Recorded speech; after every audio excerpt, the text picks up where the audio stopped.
News super one, सत्याचा बुलंद आवाज। अशाच ताज्या महत्त्वपूर्ण घडामोडी बघण्यासाठी सबस्क्राइब करा न्यूज सुपर वन। कोपरगाव तालुक्यामध्ये 2 ठिकाणी छापा टाकून अवैध गुटखा वाहतूक करणारे आणि विक्री करणारे आरोपींकडून 2,43,716 रुपये किमतीचा मुद्देमाल अहिल्यानगर स्थानिक गुन्हे शाखेने हस्तगत केलाय। याबाबत अधिक माहिती अशी की सोमनाथ घारगे पोलीस अधीक्षक अहिल्यानगर यांनी अहिल्यानगर जिल्ह्यामध्ये अवैध गुटखा विक्री करणाऱ्यांविरुद्ध कारवाई करण्याबाबत स्थानिक गुन्हे शाखेस आदेश दिले होते।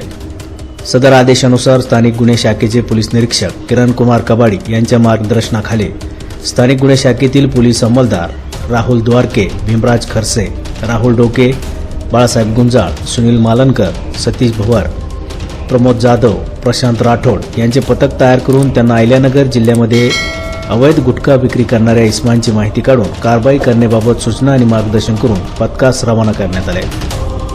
या पथकाने दिनांक 10 डिसेंबर रोजी कोपरगाव शहर पोलीस स्टेशन हद्दीमध्ये अवैध गुटखा कब्जात बाळगून वाहतूक करणारे आणि पान मसाला गुटखा विक्री करणाऱ्या इस्मांची माहिती काढून वेगवेगळ्या ठिकाणी छापे टाकून कारवाई केली आहे। यामध्ये प्रमोद सज्जन बोथरा व 29 वर्ष, राहणार शारदानगर, कोपरगाव, तालुका कोपरगाव, मुस्ताक अब्बास सय्यद, राहणार नांदगाव रोड, पाण्याच्या टाकीजवळ येवला, जिल्हा नाशिक, फरार यांच्याकडून 2,28,080 रुपये किमतीचा मुद्देमाल, त्यामध्ये 2 लाख रुपये किमतीची स्विफ्ट गाडी आणि 28,080 रुपये किमतीचा गुटखा, तसेच योगेश विजय कटाळे व 39 वर्ष, राहणार खडकी, तालुका कोपरगाव, जिल्हा अहिल्यानगर, नामदेव संजय पगारे व 19 वर्ष, राहणार सुभाषनगर, तालुका कोपरगाव, जिल्हा अहिल्यानगर यांच्याकडून 15,636 रुपये किमतीचा गुटखा जप्त केला आहे।